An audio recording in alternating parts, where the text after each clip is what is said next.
Hey everyone, welcome back to my channel. Welcome to my car and welcome to what is most definitely the most informal money chat that we have ever done. And we will get into a little why, little life updates, blah, blah, blah. But I just want to thank you for being here. It's June and it's the halfway point of 2024. And I just felt like no matter the setting, no matter what, I really wanted to get a video out talking about money and specifically doing kind of like a mini goals check-in and check-in on my investments and all of that. So welcome to my channel. If you are new, my name is Zoe. I'm 27 and I live in Montreal. I love making videos talking about money and just being like your budgeting bestie. So I hope you enjoy. I hope you will stick around. And normally I film these videos with my great quality camera at home in front of my desk, and usually they're a lot more beefed up. But let's roll into the life update. Things have been so busy in the best way, and I know it sounds really crazy to be like, oh, I haven't had time to film, but like I genuinely haven't. I've just been so on the move, so on the go. As soon as summertime hits in Montreal, it's like plans, it's like doing stuff, and everyone really just comes alive, and the city really just comes alive, and it's so much fun. But it definitely it gets busy, so, and it gets expensive. I included a little money update in my monthly reset for the month, and I promised you guys I would do a check-in on my investments and my savings and stuff, and then totally ran out of time. So the only time I had to film it was right now before I go to work. I brought my camera with me. I brought, you know, my good quality camera, and of course I don't have a memory card inside of it. So I was like, you know what? No excuses. We're filming on the phone. There was a part of me that was like, F it and just skip filming and uploading this video, but I actually think it's kind of a good thing to just be so informal, like literally parked in the car at the mall where I'm about to go teach a workout class. We've got my winter tires in the background, and yeah, because talking about money doesn't need to be this like insanely overcomplicated setup thing with a perfect background. Like it can literally just be informal like this. So that's what we're gonna do. I hope you enjoy it, and make sure you're subscribed if you're not already. So last month I posted like a classic monthly money reset, and it was requested that I focus a little less on the day-to-day spending and the cash envelopes and a little more on like saving and investing. And I thought that was some really good feedback, and I think it's perfect for the midpoint of the year to talk about that. Now, I will do like a more formal goals check-in probably in July, checking in on how am I progressing towards my goal of $100,000 net worth and all of that. But yeah, I just wanted to like kind of mark the midpoint of the year and chat with you guys, and I'm talking myself in circles. So money feels. We always start by talking about how we're feeling about money. I'd love for you guys to let me know how you are currently feeling about money in the comments. And I will be honest, I was not feeling the best in May. In the summertime, my income streams really do tend to take a dip, actually across all fronts. Copywriting slows down, and this year I actually intentionally took a little bit of a step back from copywriting. I passed on some of the work that I was doing. I would say honestly almost half of the work I was doing has now been passed on to another copywriter that my company, like I'm a contractor, but they've hired another contractor to take on kind of half of my workload. YouTube really does slow down in the summertime in terms of sponsorships and in terms of views, so that income does slow down a lot. And then my new income stream since about the new year of teaching bar, that also can slow down a little bit because I actually get a bonus based on how full the class is, and the classes tend to be a lot less full in the summertime, so that means my rate per class goes down as well. And all of that is fine, and when I'm feeling calm and I can just logically explain it, it's like, it's not a big deal. I've been doing, so this is my third summer now doing social media full time, which is insane. And the past 2 years, like I've freaked out every single year. I've thought that like my journey on social media was like going down the drain, and I was such a failure, and I would be so hard on myself and so stressed. And this year it was like, okay, Zoe, you know what's coming. For me, and I guess my niche and like the people watching my videos, and it also just makes sense, right? Like I think the majority of my viewers are based in the United States, a bunch in Canada, and then it's like UK, Europe. So most of my viewers are in like the, what would it be, northern hemisphere, where right now is our summertime. And me too, I'm not watching as much YouTube as I do in the colder months. I'm outside and I'm enjoying life, and I'm a little bit less on social media. So logically, it's like, I know why things are slowing down, and logically I tell myself to just take a little bit more off my plate, kind of, I think of it like act like a teacher and have like a summer break. But the girl inside of me who is scared and who is anxious and who has this financial anxiety completely freaks out when my paychecks go down. And yeah, I was dealing with that in May, of feeling so anxious. And I especially felt it when we were in Missouri. My boyfriend and I traveled to Missouri for a friend's wedding, and things were just feeling so expensive. I was getting so stressed, and I was feeling so much guilt. Like, we went out for brunch kind of 2 days in a row because we were with friends and stuff, and I just felt this guilt of like, I shouldn't be here, I can't afford this. And half of me is in the restaurant having fun with my friends, and the other half of me is in my head worrying and panicking. And I even feel it like in my stomach. Like, I feel this like hot ball of anxiety in my stomach, and it's such a bad feeling. JS like called me out on it. He was like, I can see like you're freaking out about something. And I didn't want to talk about it because like I knew it would make me cry. The good news is that even though I'm still experiencing these feelings, they're in shorter bursts than they were, let's say, last year and the year before. Like, I'm able to kind of rationalize and like calm myself down in a faster period of time than I was before. So that's progress, and that's great. And I know that everything's going to work out. Everything's fine. You know, I'm really fortunate, especially this summer, that my fixed expenses are insanely low. Like, really, I don't have an office anymore. I don't have, like, I'm splitting the rent with my boyfriend. So while, yes, like, I do want to, you know, make money so that I can contribute to my savings and grow my net worth and all of that, when it comes to just getting by and like making ends meet, my needs in terms of income are lower than they were in the past. And so I just need to like take advantage of this honestly great position and very privileged and fortunate position that I'm in, and try and keep those negative thoughts at bay. But they do happen. They come from time to time, and I went through like a big burst of it, like I said, and now I'm kind of on the other side of it, and I'm feeling a lot better. But I'm forecasting I'm forecasting some of my lowest months for June, July. We'll see what happens in August. So I do need to be careful with my spending, trying not to be too frivolous. And I'm also just kind of accepting that it may be slower going to reach some of my goals, and that's just the way it is. And to compensate by going out and having fun and not locking myself in my house and just like work extra to try and, you know, make back that dip in income. Instead, just take advantage of it and enjoy, because there are going to be times where I'm so busy beyond belief and I do have to work later at night and stuff like that. So let's just enjoy the time off, if you will. So that's my ramble about money feels. Let me know how you're currently feeling in the comments. I really need water. I forgot my water bottle at home, and it's getting hot in this car. I just looked down, and let's do a quick interlude. I want to thank you guys so much. We just launched the Gentle Productivity Planners in Matcha, and they are already halfway sold out. This color is halfway sold out. We still have a bunch of champagne left, which is also gorgeous if you want to get your hands on it.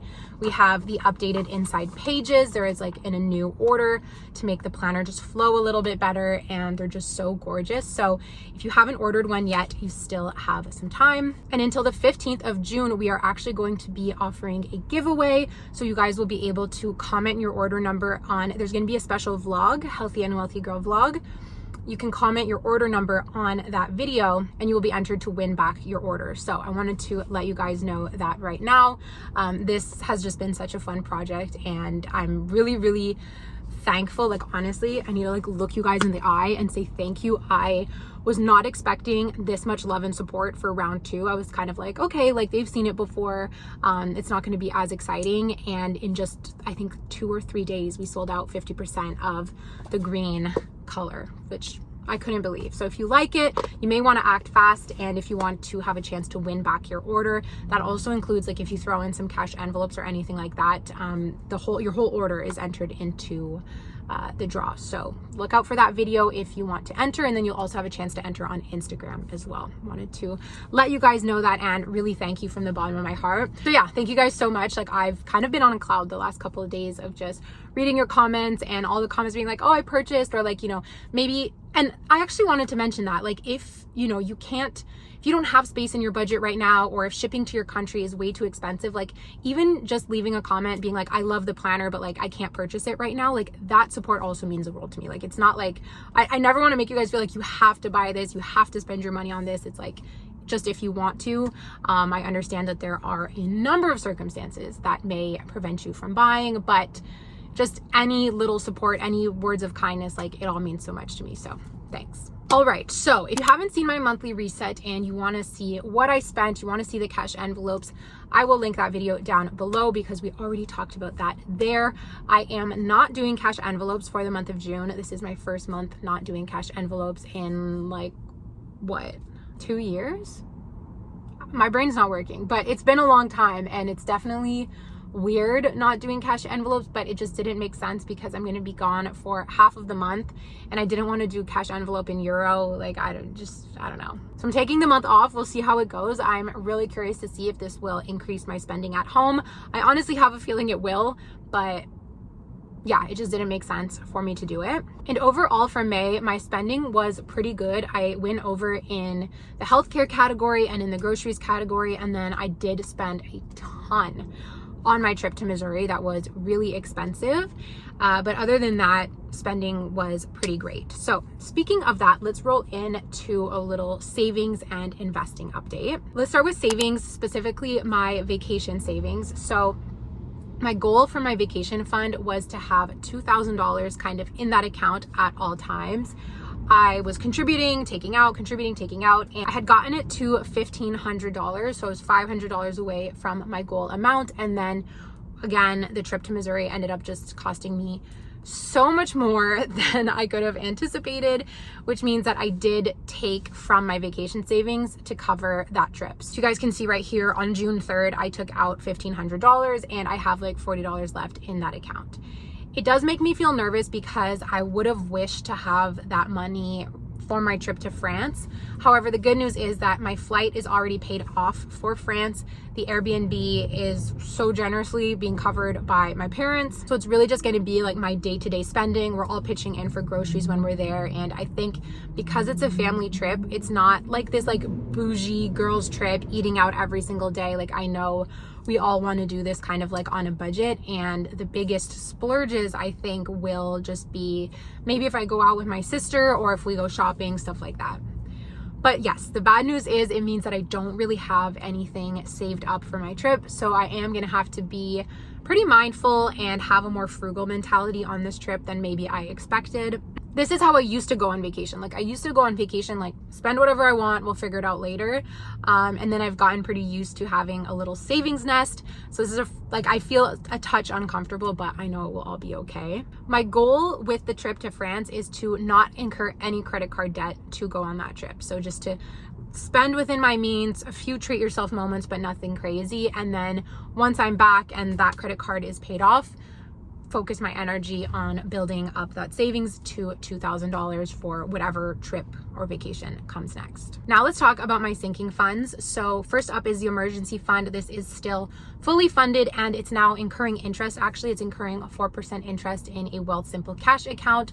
So it's $10,000 and then plus whatever interest I've incurred. I don't track that on my spreadsheet. I just leave it as a nice surprise. So let's just say $10,000 for simplicity. So that's all good. The next sinking fund that I set up is the Maggie fund for my dog. The goal was $1,000 and I've achieved my goal of $1,000. So the Maggie fund is at $1,000.